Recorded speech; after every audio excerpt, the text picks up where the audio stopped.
Hello students, welcome to GNV learning portal. Staff selection commission exams అలాగే RRB exams వీటిలో quantitative aptitude అనేది ముఖ్యమైనటువంటి భాగము. 25 క్వశ్చన్స్ అయితే వస్తాయి అవుట్ ఆఫ్ 100. సో దాంట్లో జామెట్రీ నుంచి కనుక తీసుకుంటే మనము 2 to 3 క్వశ్చన్స్ అయితే ఎక్స్పెక్ట్ చేయొచ్చు ప్రతి ఎగ్జామ్లోను. ఎవ్రీ షిఫ్ట్లోను మనకి 2 నుంచి 3 క్వశ్చన్స్ అయితే జామెట్రీ నుంచి వస్తూ ఉంటాయి. సో కాబట్టి దీనికి చాలా ఇంపార్టెన్స్ ఉంది. ఈ వీడియో ఆల్రెడీ పార్ట్ 1 వీడియో చేసాం జామెట్రీలో. అక్కడ ఒక 5 మోడల్స్ మనం నేర్చుకున్నాము. ఇప్పుడు పార్ట్ 2లో కూడా ఇంకొక 5 మోడల్స్ ఏ రకంగా ఉంటాయి, ఎలా మనకి క్వశ్చన్స్ ఇస్తాడు, ఇచ్చినప్పుడు వాటిని ఎలా సాల్వ్ చేయాలి అనేటువంటి విషయాన్ని మనము తెలుసుకుందాము. ఒకవేళ ఏదైనా షార్ట్ కట్ మెథడ్ ఉంటే షార్ట్ కట్ మెథడ్, లేదా కాన్సెప్చువల్ బేస్ అయితే కాన్సెప్చువల్ బేస్ గా మనము నేర్చుకుందాము. సో ముందుగా మొదటి ప్రశ్న చూస్తే, if the perimeter of an equilateral triangle అంటున్నాడు. ఈక్విలేటరల్ ట్రయాంగిల్ అంటే all sides equal.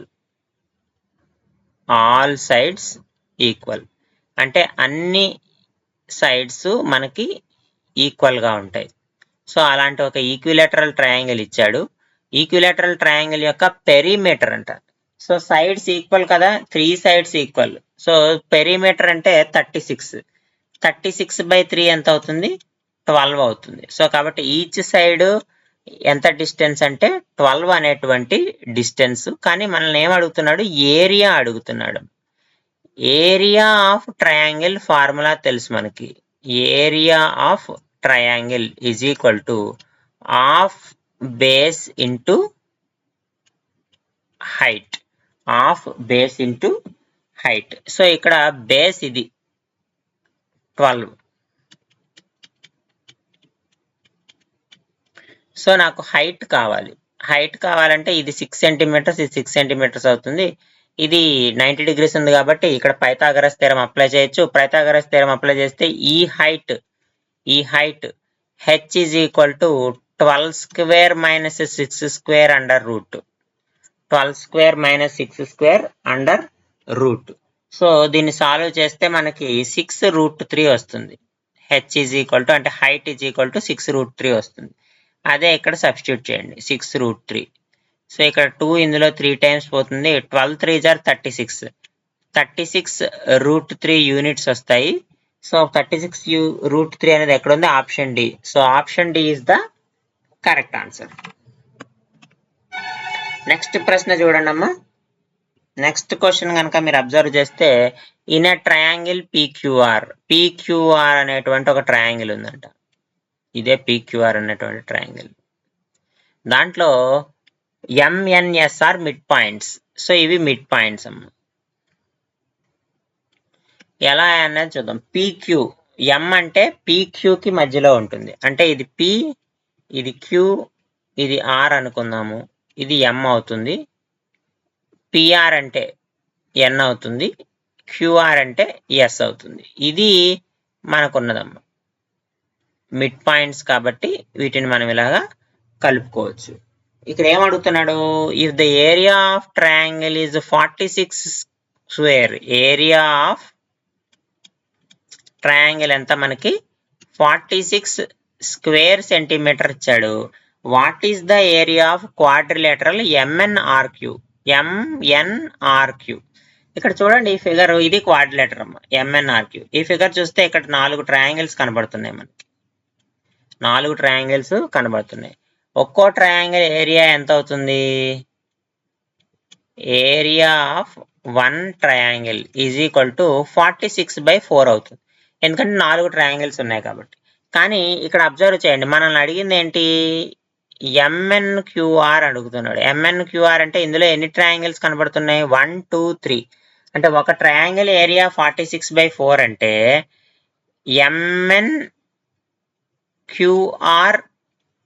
Quadrilateral area ఎంత అవుతుంది?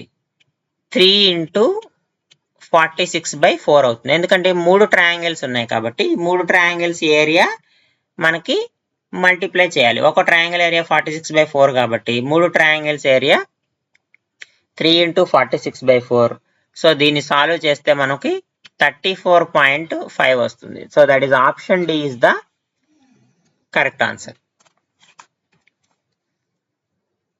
నెక్స్ట్ చూడండి, if the ratio of areas of two similar triangles.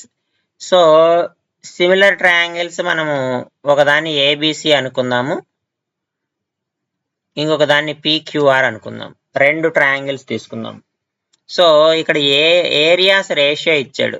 Area of A B C divided by area of P Q R is equal to similar triangles కాబట్టి A B by P Q whole square అవుతుంది. Already area 25/144 ఇచ్చేసాడు. 25/144 ఇచ్చేసాడు. A B by P Q is equal to √25/144, that is 5/12. అంటే A B is to P Q is equal to ఎంత అవుతుంది? 5:12 అవుతుంది. ఇదే మనకు కావాల్సిన ఆన్సర్. 5:12 అనేది ఆప్షన్ ఏ ఉంది. సో కాబట్టి option A is the correct answer. Next ఇది చూడమ్మా, in a triangle ABC, angle ABC is 90 degrees. Angle ABC is 90 degrees అంటే బి దగ్గర 90 degrees ఉంది. బి దగ్గర 90 degrees ఉంది. If sine A is equal to 1/2, sine A is equal to 1/2, sine A is equal to 1/2 అంటే ఖచ్చితంగా A is equal to 30 degrees అవుతుంది. C కావాలంటున్నాడు. Already B 90, ఏ 30 అన్నప్పుడు సి ఈజ్ ఈక్వల్ టు ఎంత అవుతుంది? 60 degrees అవుతుంది. కానీ ప్రాబ్లంలో మనల్ని ఏం అడుగుతున్నాడు? కాస్ 60 అడుగుతున్నాడు. కాస్ 60 ఎంత మనకి? 1/2 కదా, 1/2 కదా. సో కాబట్టి 1/2, that is option C is the correct answer. Next ఇంకొక మోడల్ చూద్దాము. In a triangle A B C, A B is equal to A C, A B is equal to A C. So this is A B and this is A C. ఈ రెండు equal అంటాం. ఈ రెండు ఎప్పుడైతే equal అవుతాయో ఇక్కడ యాంగిల్స్ ఈక్వల్ అవుతాయి. ఇక్కడ తేటా ఉంటే ఇక్కడ తేటా ఉంటుంది. ఏ ఆల్రెడీ 80 degrees అని ఇచ్చేసాడు. సో ట్రయాంగిల్లో మనకి టోటల్ యాంగిల్ 180 degrees కదా. సో 180లోంచి 80 తీసేస్తే ఎంత వస్తుంది? 100 degrees వస్తుంది. 100ని బై 2 చేస్తే 50 degrees వస్తుంది. అంటే యాంగిల్ బి 50 degrees ఉంటుంది, యాంగిల్ సి 50 degrees ఉంటుంది. సో కాబట్టి మనం బి యాంగిల్ ఎంత అవుతుంది?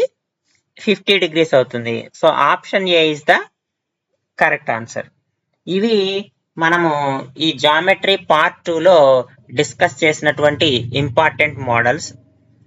రిపీటెడ్గా వస్తాయి ఇవి ఎగ్జామినేషన్స్లో.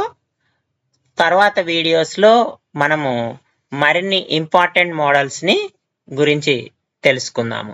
Thank you.